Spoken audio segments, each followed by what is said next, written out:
అందరికీ హాయ్ అండి. అందరూ ఎలా ఉన్నారు? బాగున్నారా? నేనైతే చాలా బాగున్నాను. మీరు కూడా చాలా చాలా బాగుండాలని మనస్ఫూర్తిగా భగవంతుని కోరుకుంటూ ప్రతి ఒక్కరు సేఫ్గా హెల్తీగా ఉండాలని ఆ శ్రీనివాసుని కోరుకుంటూ ఆ శ్రీనివాసుడి ఆశీస్సులు మీ అందరిపైన ఉండాలని మనస్ఫూర్తిగా కోరుకుంటూ ఇవాళ నా మార్నింగ్ రొటీన్ని స్టార్ట్ చేసిస్తున్నాను. ఈ మార్నింగ్ రొటీన్ మీకు నచ్చిందా, నచ్చలేదా, ఏమైనా మార్పులు చేర్పులు చేయాలా అన్నది ఖచ్చితంగా కామెంట్ చేయండి. మీ కామెంట్ నాకు చాలా బూస్టప్గా ఉంటుంది. మరిన్ని వీడియోస్ యాక్టివ్గా చేయడానికి హెల్ప్ఫుల్గా ఉంటుంది. అలాగే వంటలు చూసినట్టయితే ఏమైనా కొత్తగా అనిపిస్తుందా, ఎంతమంది గమనిస్తారో, ఎంతమంది అక్క వంటలు ఏదో డిఫరెంట్ ఉందక్క అని ఎంతమంది గెస్ట్ చేసి కామెంట్ చేస్తారో చూస్తాను. అండ్ కామెంట్ చేస్తే నేనైతే చాలా హ్యాపీగా ఫీల్ అవుతాను. ఇంకా అదనమాట, కామెంట్ కోసం అయితే ఈ వీడియో అప్లోడ్ చేసిన నుంచి చూస్తూ ఉంటాను. ఖచ్చితంగా కామెంట్ చేసి ఏం మారిందో చెప్పాలన్నమాట.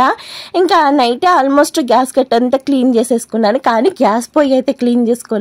ఇంకా పొద్దుల్లగా అని గ్యాస్ పొయ్యి అయితే శుభ్రంగా తోమేసుకున్నాను. ఇదొక అలవాటు అయిపోయింది అనమాట. గ్యాస్ పొయ్యి మీద ముగ్గు లేకపోతే నాకు అంతా ఏదో మిస్ అయిన ఫీల్ అయితే వస్తుంది.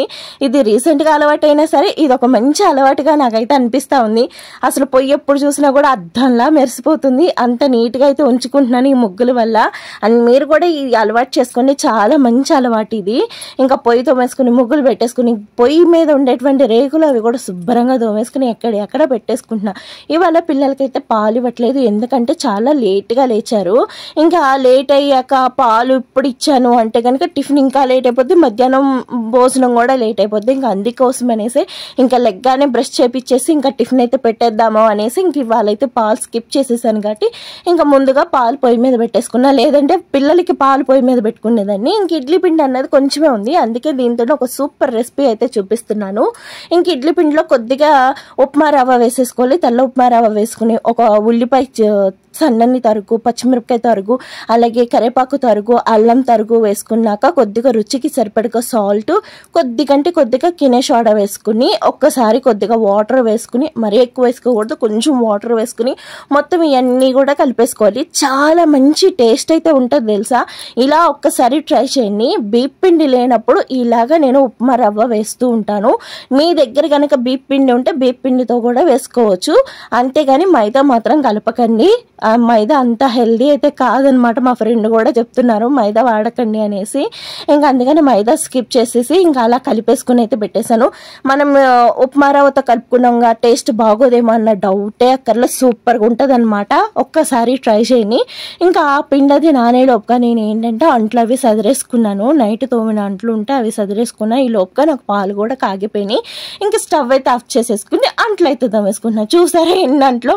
ఇవన్నీ కూడా ఫటాఫట్ తోమేసి పక్కన పెట్టేసుకుని ఇప్పుడు బజ్జీ కోసం అనేసి ఆయిల్ అయితే వేసుకుని ఆయిల్ వేడెక్కనిచ్చాక అప్పుడు బజ్జీ వేసేసుకుందాం. ఇవాళ పచ్చడి అయితే ఏం చేయట్లేదండి, ఎందుకంటే నిన్న చేసిన కొంచెం పల్లీ చట్నీ ఉంటే అది డీప్ ఫ్రిడ్జ్లో పెట్టేశాను. అలాగే మా వారు ఆవకాయ వేసుకుని తింటానన్నారనమాట. నాకు మా పిల్లలకి ఆ చట్నీ అయితే సరిపోతుంది. ఇంకా అందుకని ఇవాళ పచ్చడి చేయట్లేదు. అలాగే జీలకర్ర నేను బజ్జీ వేసే ముందు అయితే వేస్తాను. ముందుగా వేసేస్తే జీలకర్ర ఫ్లేవర్ ఎక్కువగా వచ్చి ఈ పచ్చిమిరపకాయలు అల్లం ఫ్లేవర్ అన్నది సరిగ్గా తెలియదు అనమాట. అందుకే జీలకర్ర ఇలాగా వేసే ముందు, బజ్జీ వేసే ముందు వేస్తాను. అలాగే నూనె వేడెక్కిందో లేదో అనేసి చిన్న పునుగు వేసి ఆ పునుగుని అగ్నిదేవుడికి నైవేద్యంగా పెట్టేస్తాను. ఇది నా అలవాటు. ఇలా ఎంతమంది చేస్తారు అన్నది కామెంట్ చేయండి. ఇలాగ కొద్దిగా పిండి తీసుకుని అయితే వేసేస్తున్నాను. అసలు ఈ బజ్జీ వేగుతుంటేనే ఎంత మంచి స్మెల్ వచ్చిందో. అసలు ఆకలి వెయ్యని వాళ్ళకి కూడా ఈ స్మెల్ చూపిస్తే నాకు ఆకలిస్తుంది పెట్టే అంటారు. అంత మంచి స్మెల్ అయితే వస్తుంది అనమాట. ఇంక బజ్జీ అయితే వేగిపోయినాయి. బజ్జీ అయితే తీసుకుందాం అనేసి ఇలా పేపర్లో వేసుకుంటున్నాను. ఇలా ఇప్పటికీ కూడా పేపర్లో వేసుకుని ఇలా తీసే వాళ్ళు ఎంతమంది ఉన్నారో కామెంట్ చేయండి. ఇప్పుడు ఏంటంటే రకరకాలు టిష్యూస్ వచ్చేసినాయి, మళ్ళీ ఆయిల్ అబ్జర్వర్ పేపర్స్ వచ్చేసినాయి, ఇంకా రకరకాలు వాడుతూ ఉన్నారు. నేనైతే ఓల్డ్ ఇస్ గోల్డ్ అని ఇదే వాడుతున్నా. రూపాయి ఖర్చు ఉండదు. ఇంకా ఇదే హాయిగా అనిపిస్తూ ఉంటుంది. ఎందుకంటే మా వారు న్యూస్ పేపర్ వేసుకుంటారు. అది చదివాక ఏమీ చేయలేము. కొట్లకు వెళ్ళి అమ్మలేము, ఇంటికి వచ్చిన వాళ్ళకి అమ్మలేము, ఎవరికి ఇవ్వలేము. అలా ఉంటుంది అనమాట. వాటిని ఇలా ఇంట్లో వినియోగించుకుంటూ ఉంటాను. ఇలా ఎంతమంది చేస్తారు అన్నది కామెంట్ చేయండి. ఇదిగోండి మా వారికి ఆవకాయ వేసి ముందైతే ఆయనకి బజ్జీ ఇచ్చేస్తున్నాను అనమాట. ఎంత బాగుందో, కరకరలాడుతూ లోపలంతా సాఫ్ట్గా ఒక మంచి టేస్ట్ అయితే వచ్చిందనమాట. ఇంకా నాకైతే ఫుల్ ఎంజాయ్ చేశాను వాళ్ళ టిఫిన్ని. నేనే కాదు మా ఇంట్లో పిల్ల జల్ల అంతా కూడా చక్కగా తిన్నారు. నచ్చిన బ్రేక్ఫాస్ట్ ఉంది అంటే ఆ రోజు రోజు కంటే ఆనందం ఇంకేముంటుంది చెప్పండి. ఇంకా టిఫిన్ అది చేసాక ఇంకా మిగిలిన పనులకి దిగిపోయాను అనమాట. ఇంకా రాగి బిందె అయితే శుభ్రంగా తోమేసుకుని ఇలా వాటర్ అయితే పోసేస్తున్నాను. రాగి బింది చూసినప్పుడు మా అమ్మమ్మ చెప్పిన ఒక కథ అయితే గుర్తొచ్చింది. ఒక ఇంట్లో ఒక పెద్ద ఆయన ఉన్నారంట. ఆ పెద్ద ఆయన పడుకునే ముందు మంచినీళ్ళు తాగాలి అని అనిపించిందంట. కానీ ఆయనకి మంచినీళ్ళు ఇచ్చేవాళ్ళు ఎవరు లేరంట. అలా మంచినీళ్ళు తాగాలి అన్న జాస్తతోనే పడుకుండిపోతే ఆయన జీవుడు లేసి, అంటే ఆత్మ అంటారుగా, ఆత్మ లేసి మంచినీళ్ళు తాగుదామని బిందె మూత తీసుంటే బిందె లోపలికి వెళ్ళేటప్పటికి అప్పుడే లేసిన కోడలు ఏం చేసిందంట, అయ్యో మంచినీళ్ళు బిందె మీద మూత తీసుంది అనేసి మూత వేసేసిందంట. ఇంకా పొద్దున్నే లేచి చూసుకుంటే ఆ పెద్ద ఆయన చనిపోయారు అనుకుని ఆయన్ని అంత్యక్రియలు చేయడానికి అన్నీ సిద్ధం చేసుకున్నాక ఏడ్చిన కోడలు వెళ్ళి మంచినీళ్ళు తాగుదామని బిందె మీద మూత తీయగానే ఆ ఆత్మ వచ్చి ఆయనలోకి వెళ్ళిపోయిందంట. ఆయన లేచి కూర్చున్నాడంట. అందుకనే పడుకునేటప్పుడు మంచినీళ్ళు ఖచ్చితంగా తలకాడ పెట్టుకోవాలి అని మా అమ్మమ్మ చెప్పేదనమాట. ఈ కథ విన్నప్పుడు మీకు ఎలా అనిపించింది? ఈ కథలో 2 పనులు చేయలేని వల్ల అతనికి అంత ప్రాబ్లం అండి. అదేంటో తెలుసా? బిందె మీద సరిగ్గా మూత ఎక్కిపోతాం, మంచినీళ్ళు తలకాడ పెట్టుకోబోతాం. అందుకని పడుకునేటప్పుడు అన్ని మూతలు ఉన్నాయా లేవా అని సరిగ్గా చూసుకుని అలాగే తలకాడ మంచినీళ్ళు పెట్టుకోవాలి అనేసి ఈ కథ చెప్పేది. ఈ కథ చెప్పడం వల్ల నాకు ఇప్పటికీ గుర్తుంటుంది. బిందెల మీద వాటి మీద సరిగ్గా మూతలు ఉన్నాయా లేదా అని చూసుకుంటూ ఉంటానన్నమాట. ఇంక ఇప్పుడు వీడియోలోకి వచ్చేస్తే కథ అయిపోయింది. ఇప్పుడు వీడియోలోకి వచ్చేద్దాము. ఇంకా మిల్ మేకర్ తోటి కీమా కర్రీ అయితే చేద్దామనేసి మిల్ మేకర్ని కొద్దిగా వాటర్లో కొద్దిగా సాల్ట్ వేసి ఉడకబెట్టేసుకున్నా. ఓ పక్క రైస్ కూడా పెట్టేసుకున్నాను. రైస్ కూడా ఉడికిపోతుంది. ఇప్పుడు చారు కోసం అనేసి పోపు అయితే పెట్టేసుకుంటున్నాను. ఈ చారు టమాటా రసం చాలా బాగుంటుంది. ఒక్కసారి ట్రై చేయండి. మనం చారుకి ఏమేమి పోపులు వేసుకుంటాం, వెల్లుల్లిపాయలు, పొట్టు మినపప్పు, ఆవాలు, జీలకర్ర వేసుకుని చక్కగా మంచి కలర్ వచ్చేదాకా వేపుకున్నాక కొద్దిగా కరివేపాకు కూడా వేసుకుని, కరివేపాకు కూడా బాగా వేగాక ఇప్పుడు చింతపండు అలాగే 2 టమాటాలు మెత్తగా గుజ్జులా చేసేసుకుని ఆ గుజ్జుని ఈ పోపులో వేసేసుకుని కొద్దిగా వాటర్ వేసి ఈ టమాటా గుజ్జంతా బాగా ఉడికించుకోవాలన్నమాట. ఇప్పుడు ఇందులోనే రుచికి సరిపడగా సాల్ట్, పసుపు, కొద్దిగా ఇంగవ, జీలకర్ర పొడి, 1 టేబుల్ స్పూన్ జీలకర్ర పొడి, 1/2 టేబుల్ స్పూన్ ధనియాల పొడి కూడా వేసుకుని ఒక్కసారి కలిపేసుకుని చక్కగా ఈ టమాటా గుజ్జు కమ్మటి వాసన వచ్చేదాకా ఉడకబెట్టుకోవాలి.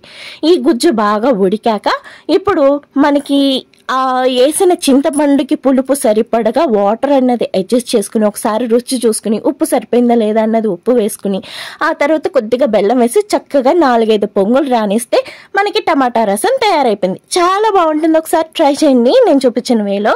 అలాగే ఇప్పుడు మనం తీసుకున్న ఉడకబెట్టుకున్న మిల్ మేకర్ ఉంది కదండి, ఇవన్నీ కూడా చక్కగా వాటర్ అంతా పిండేసి మిక్సీ జార్లో వేసుకుని కచ్చా బచ్చాగా గ్రైండ్ చేసేసుకోవాలన్నమాట. ఈ కీమా కర్రీ చాలా బాగుంటుంది.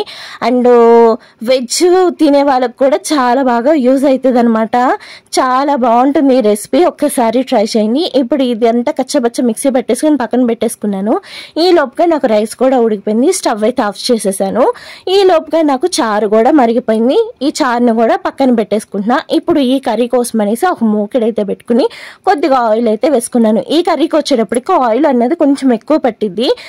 మనకి కర్రీ కమ్మగా ఉండాలంటే ఆయిల్ ఎక్కువ ఉండాలి, అలాగే ఎక్కువసేపు వేగాలి. నేను ఏ ప్రొసీజర్ అయితే చూపిస్తున్నానో ఆ ప్రొసీజర్లో చేయండి, చాలా బాగుంటుంది. దీనికోసం అనేసి పెద్ద ఉల్లిపాయ, 3 పచ్చిమిరపకాయ చీరుకులు అన్నవి వేసుకుని చక్కగా ఈ నూనెలో వేపుకోవాలన్నమాట. ఇప్పుడు ఇందులోనే నేను సాల్ట్ అనేది వేసేసుకున్నా. సాల్ట్ వేయటం వల్ల త్వరగా వేగుతాయి ఉల్లిపాయలు అన్నవి. ఈ కర్రీకి వచ్చేటప్పటికి ఆనియన్స్ ఎంత బాగా వేగితే అంత రుచి ఉంటుందన్నమాట. గుర్తుపెట్టుకోండి, ఆనియన్స్ బాగా వేగాలి. ఆనియన్స్ మాడిపోయినాయి అనుకుంటున్నారేమో, కాదు, ఇంతవరకు వేగేలాగా నేనే వేపాను. ఇంతవరకు వేగాలన్నమాట.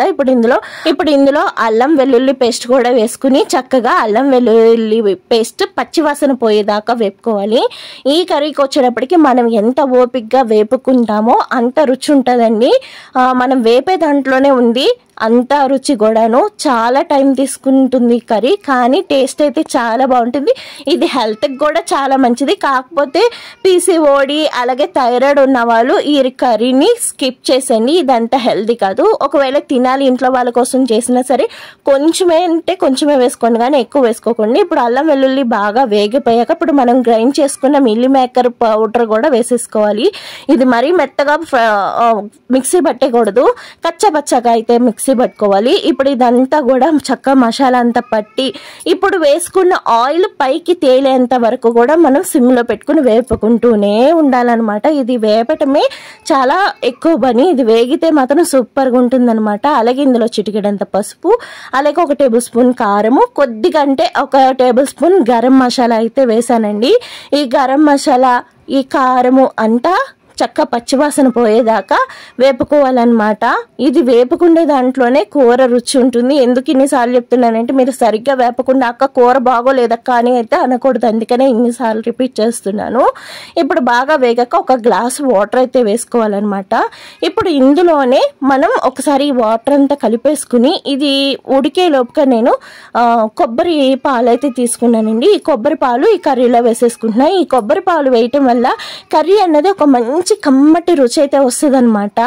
లేదు మీకు కొబ్బరి దొరకలేదు అనుకుంటే కనుక కొంచెం జీడిపప్పు, పుచ్చపప్పు పేస్ట్ అయినా వేసేసుకుని వేపేసుకోవచ్చు, చాలా బాగుంటుంది. ఈ స్టేజ్లోనే వేసుకొని ముందు వేసేస్తే కొబ్బరి పాలు వేసేవాళ్ళు ముందు వేసేస్తే కనుక టేస్ట్ బాగోదు. ఇలాగే ఈ సమయంలోనే అంటే వాటర్ దగ్గర పడుతున్నప్పుడు మాత్రమే కొబ్బరి పాలు వేసి ఒకసారి కలిపేసి ఆ పాలన్నీ చక్కగా ఎగిరిపోయేదాకా కూడా మనం ఈ కర్రీని దగ్గర అవ్వనివ్వాలి. ఈ కర్రీ అయిపోయిందండి. చాలా అంటే చాలా సింపుల్గా అయిపోతుంది. టేస్ట్ అయితే చాలా బాగుంటుంది.